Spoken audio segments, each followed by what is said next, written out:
Did you know that when you are listening to the show, you are listening to a former president, class president? Welcome back to My Seminary Life. I'm your host, Brandon Knight. And actually, I had quite the political career in high school. In 4 years, I was class president twice, class vice president twice, and 1 year I achieved my highest political goal, and I was student body president. The sad part was, and no one in my class really gave a rip about anything. So, being a leader was very difficult, very frustrating. And I took it very personally, which was not a healthy habit to have. Welcome back to My Seminary Life. Like I said, I'm your host, Brandon Knight. And today is our series finale of Leadership 101, talking about the leadership characteristics of David. And in this episode, we're going to look at specifically four characteristics of David. But before we get into his characteristics, let's just go ahead and recap briefly what we have been talking about. Because even though this is only episode 6 in the Leadership 101 series, we had all those bonus episodes last month. So it was like leadership and then something else, leadership, then something else. So let's just recap what's been going on. Maybe you missed an episode. Feel free to go back and listen to it. But here's the rundown. So we started things off talking about the books that I had to read for this class, which ones I recommended checking out, and which one I definitely don't think you should spend your time reading. Then we had the 3-part pastoral leadership interview mini series within the series, where our good friends Pastor Will Rose and Scott Irwin were back on the show, and also Pastor Ben Hickson made his MSL debut to discuss things like servant leadership, being a change agent, vision casting, and mentoring. Almost forgot what the other one was. If you missed any of those, you definitely need to go back and give them a listen to. They are very insightful. These are 3 men who love the Lord and definitely know a thing or two about leadership. And then last week on the show, y'all showed up for this one. My friend Annie was on making her debut to talk about cult leaders and the leadership traits that are common among cult leaders. And let me just say, like, y'all really liked that episode. You really did. So much so that I talked to Annie, and I don't know when this will happen for sure, but she will definitely be back to talk more about cult leaders in the future. I have an idea on when that will happen again, but it's not anytime soon. But she is more than happy, more than excited to come back and do it again. We had a lot of fun on that episode. And if you have missed it, again, there is a listener discretion on that episode, but if you've missed it, you are missing out. This was a great episode. Today we're going to wrap things up talking about the leadership characteristics of King David. I mentioned before, I think it was in the first episode and then in the interview with Scott, that normally in a Christian leadership class situation, normally the person who is upheld and you do a big like study deep into the book is Nehemiah. We always bring up, as it was brought up over and over again during the servant leadership part of the interviews, the image of Jesus washing the disciples' feet. But when it comes to leadership, usually it's Nehemiah is the patriarch, is the saint of leadership. And then also we go to that story in the life of Moses when his father-in-law Jethro told him to like divide up the work among more people. Remember that one? Yeah. It's usually what it comes down to when it comes to talking about biblical leadership examples. This class did something a little bit different. Something I found refreshing is we had to do an in-depth study of the life of David. So we read from his anointing by Samuel, which I think is 1 Samuel 16, I believe, all the way to the end of 2 Samuel. So chapter 24, I think. I think there's 24 chapters in Samuel. We had to read all of it, and journal our way through it. and write reflections on David's leadership skills. And it was really good. It was really refreshing. Like I said, good change of pace for me when it came to studying leadership. And I was so not only did we have to turn in this journal, but we also had to do a forum post on it, which forum post, if you're unfamiliar, is like a blog. Basically, you write a little blog post and then you comment on others. It's to help replace the whole lack of in class. I'm doing this online. There was a bunch of new listeners.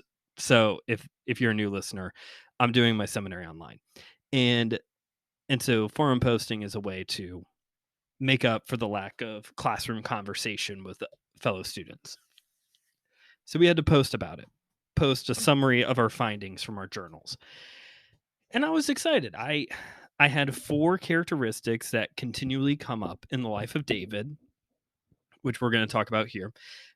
And I was really excited to discuss what I came up with and to see what other people came up with. And I even talked about in my post, when you slow down and really chew on David, there's these moments in his life where he definitely serves as a typology of Jesus, pointing forward to the Messiah who is greater than David.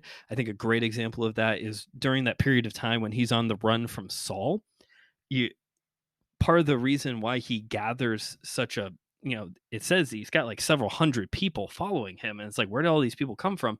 It says time and time again that he would take in uh, outcasts and wanderers and people who needed refuge, and he was a place of refuge for the lost and the outcast. And it's like, oh hey, jesus Jesus is that and then some for us.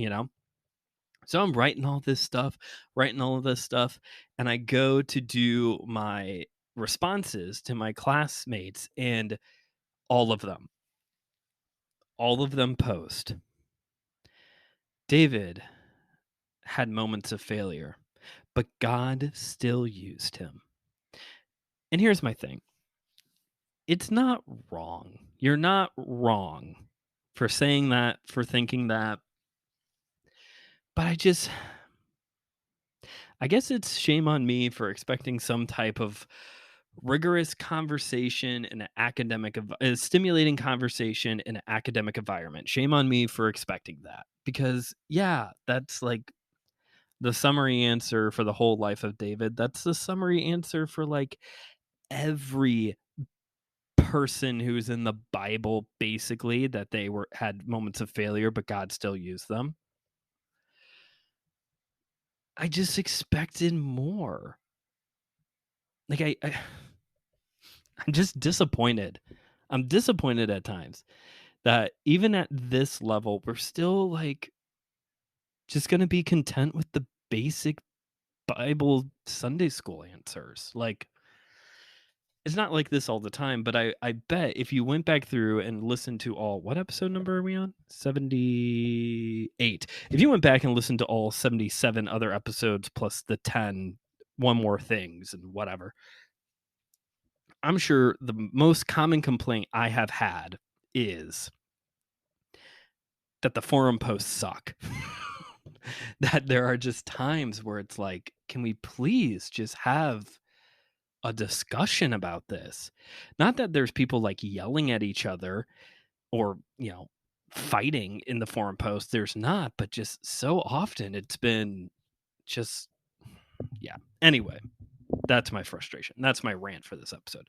So let's talk about these leadership characteristics. So David has 4 that I saw that were consistent throughout his life, and in the moments of victory, they were more often present then, and in those moments of failure, because David is a human and has his moments of failure, these characteristics are either absent or twisted. And I think I have one example that highlights all 4. So, number 1, and the most obvious answer, is David sought the Lord. David sought the Lord for everything. You see this especially again during his wandering phase from Saul. He is constantly, God, should I go here? God, do I go over here? God, go into battle in this situation. He is constantly seeking the Lord. And that is something that we should be looking for in our leaders. Are they constantly looking to themselves into the leadership board, or are they looking to God for direction? So that's the first characteristic. Not going to spend a lot of time on that because, yes, this is one of those things that we definitely know about David. Another common another common characteristic in David's life that is also very obvious once I'm going to say it is he was creative. David was creative. One of the earliest things that we learn about David is that he is recruited to play the harp for Saul to calm his troubled spirit. And we know that David has most of the psalms associated to him. The most amount of psalms are associated with David. David is a poet. David is a singer-songwriter. And not only do we see the musical creativity, but we also see moments of creativity in how he operates and leads his people. There's creativity. I think another example, going back to his wandering phase, is to prove the fact that he could have taken Saul's life, but he didn't when he's, like sneaking in and like taking the spear or cutting part of his garment off to prove like, hey, I can I could do more, but he has a creative way of doing these things. I think I even wrote as this was starting to be a common theme is that David is, to put a modern word on it, a Renaissance man. He is skilled in multiple things. He's a musician, he's a leader, he has a great military track record, which we don't have details about, every little detail of how David fought his battles, but who knows? Maybe if we got it, if that was included, then we may see that David was also a creative strategist. In creativity, I think we're often I think we're often trained as adults that at this point we're just supposed to want like hard, concrete facts because facts don't care about your feelings or whatever. But truly, I think it takes a level of creativity, it takes a level of imagination to implement things. You might not be a creative person like you're writing songs or coming up with creative battle strategies, but you know, it takes creativity, it takes imagination to write up plans.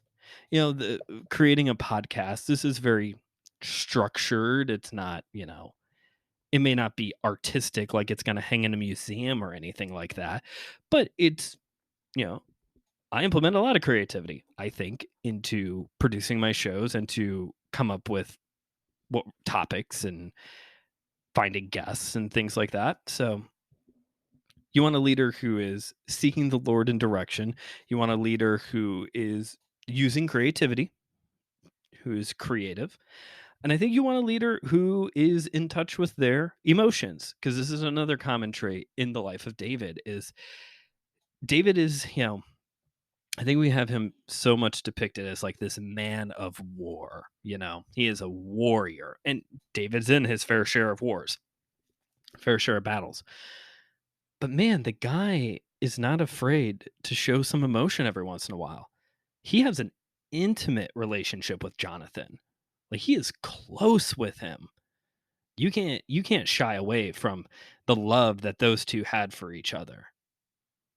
And David is often motivated by love. You look at like rescuing his family, rescuing Abigail at one point from battle. You have the whole situation with Absalom. Absalom's trying to overthrow him from the throne. And when Absalom's killed in battle, David mourns that. David mourns Saul. When the Ark of the Covenant's brought to Jerusalem, he's going to get even more undignified than he was at the time. Like David was in touch with his emotions. And again, I think maybe this is more of like directed towards men. I bet women can relate to this too of like you're not supposed to show any emotion in a leadership position. You're again going back to like you're supposed to be like this stone cold, stern, level-headed person But I think there's room for emotions in leadership. We're not Spock, we're not androids. And even if we were androids, what's his name? Data was in Star Trek Next Generation was given like the inhibitor chip so that way he could feel emotions every once in a while. That was a deep cut. Maybe only certain people are going to get that, but it's better than the wrestling references I make. So you want a leader who is in touch with their emotions. You want a leader who is creative. You want a leader who uh, seeks after God. And by the way, it makes sense that someone like David specifically, who is very musical, is also very not emotionally driven, but in touch with his emotions in a healthy way. I see that a lot in creative types that they also have a good like emotional health as well. Fourth and finally, and I think this was the one that caught me the most by surprise, but is arguably the one that shows up the most. David is kind. David is a very kind person. I talked about earlier how he became this like place of refuge during his wandering, during his wilderness time on the run from Saul. He was kind to people and had let them join him so that way he could protect them. He showed kindness to Saul all those times that he spared him. He showed kindness to Saul and Jonathan by keeping the covenant of preserving their line as much as he could by being very kind and very generous to Mephibosheth. He was kind to people who during the rebellion who did not go with him initially but was able to talk things out. Was his kindness taken advantage of? Yes, Absalom does take advantage of his kindness. So it's not like a just be kind to everybody type of thing. Although kindness is part of the fruit of the Spirit. Just keep that in mind. That kindness is a biblical characteristic, it's a mark of the Spirit. It's something Jesus showed. So, and I think this is another one that like being in touch with your emotions and like being creative that you don't normally think kindness when you think of a leader. I was blessed honestly during my retail time that most of my tenure in almost said real estate. That's not true at all. In retail, I had managers who were very kind, who really cared about those that they were leading. You don't see that a lot, especially in retail, but in general, you don't see leaders who are kind. You see mean, authoritative, controlling leaders because you just want to get the task done. And what David shows, and possibly just, plain old God himself shows, is that kindness has its advantages. And I'm kind of surprised at myself that I'm even here talking about kindness because I do think that within pop culture Christianity, there is a bit of I would say maybe a level of unhealthy obsession with kindness. I think we like to make kindness like the thing a lot of times in pop culture Christianity of like this is the godly trait. This is the thing you should be doing. Um, just be kind to everyone. It'll be okay. So I am surprised at myself that I'm here on an episode talking about kindness, but it's true. You still can't get away from the fact that it is part of the fruit of the spirit. It's a mark of the spirit is to be a kind person, and that should show up in our leaders as well. So the four characteristics that we see from David is that he's kind, he's in touch with his emotions, he's creative, and most importantly, he seeks after God for his directions. And like I said, it oftentimes when you come across those passages where it seems that David, I shouldn't say seems, when David fails, like when he does mess up, more often than not, those things are either not there or they're perverted. Let's just go to the big one briefly. Let's look at the instance of David and Bathsheba. Does David seek after God? There is no mention whatsoever at all in that passage of David ever going to God at all with this scenario.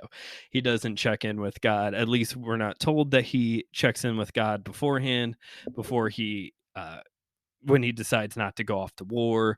He never checks with God to see if it's okay that he, coerces someone into consent.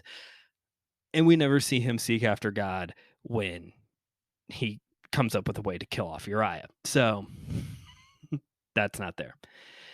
Is David in touch with his emotions? Well, I would say the emotion that is very present in this passage would be lust, and probably also some level of anxiety, panic, something, when it comes to, having to then cover up what comes from this affair. Is David creative? He does come up with a pretty creative way to have Uriah killed off. He comes up with some creative ways to try and, make it look like Uriah's the father at first too, but he does come up with a pretty creative way to have Uriah killed off. And does David show kindness at all? Well, is murder kind?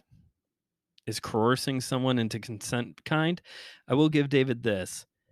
He does not leave Bathsheba hanging. In the end, we do see he marries Bathsheba, and to my classmate's point, this is definitely an instance of God using David in a way that he doesn't deserve, showing grace to him, because we know that this is where Solomon comes from and ultimately Jesus. So, again, proving that God is not limited by our situations and by our mistakes. But it just goes to show that these defining characteristics of David, that when they're not present or when they are misused, it's when you binge read all of this, like I had to do and make notes, it is almost like reading about a completely different person, especially in that scenario, especially with David and Bathsheba. It's like you're almost reading about a completely different person. Well, that's it for today's episode, and that's it for Leadership 101. Thanks for listening. Thanks for coming back week after week, or thanks for checking in last week on the cult episode and coming back. Appreciate it. If you don't mind, if you haven't rated or reviewed the show on Spotify, Apple Podcasts, please consider doing that. Consider sharing this episode with a friend that you think might get something out of it. Appreciate that as well. You could always go down to the link in the description to find links to all the important stuff, the website, the shop, the everything. I would like to take a moment to apologize. Last month we had the special sale. It was supposed to be a 50% off sale on the shop. There was an issue, so I changed it to free shipping, and even at that, there were still issues. When I started this sale, basically at the exact same time, Spring, who is my merch provider, changed a lot of their rules on how they do promotions and sales. So, yeah, I apologize to everybody who tried to use the codes and they didn't work. But I'm thankful, though, that there were still people who, even though they couldn't get the discount, they still showed love to me by still continuing to purchase their items. I appreciate that. And I want you to know that I'm always brewing up new ways for you to support the show. So be on the lookout for that. Always brewing up ideas here, because creativity is a mark of a good leader. Maybe not a good leader, but it's something that a leader should have. Anyway, where was I? I love this part when I get lost in my own notes that I don't write for myself. Maybe I should go back to writing an outline. Thank you for coming to the shop. Blah, blah, blah. Okay, so again, this is it for the Leadership 101. Next week is a special edition of My Seminary Life and the Whole Church podcast. We're calling it Pod Mash, or I'm calling it Pod Mash, where we are literally mashing together our two shows. It's kind of like all those times when like people show up on you remember that episode of The Flash when Supergirl showed up and then the characters from The Flash showed up on Supergirl, or when the characters from Recess showed up on the Lilo and Stitch cartoon. Yeah, that's basically what's going on in this episode. We're going to be discussing progressive theology, specifically uh, related to the atonement. This comes from a recent conference that Josh participated in. So it's a great conversation. And you get to hear, if you've never listened to the whole church, it's a lot of their format for the episode. So you get to hear how they run their show, and maybe you'll go check them out more often. After that, we have the kickoff to intercultural ministries. The class has actually already gotten started and it's been really good. And I'm starting to set up some guests for the series as well. A couple missionaries to come on the show to talk about their work in the foreign field, which will be good. And yeah, I think that's it. Cool. Thanks again for listening. And remember, theology is for everybody. So keep on studying.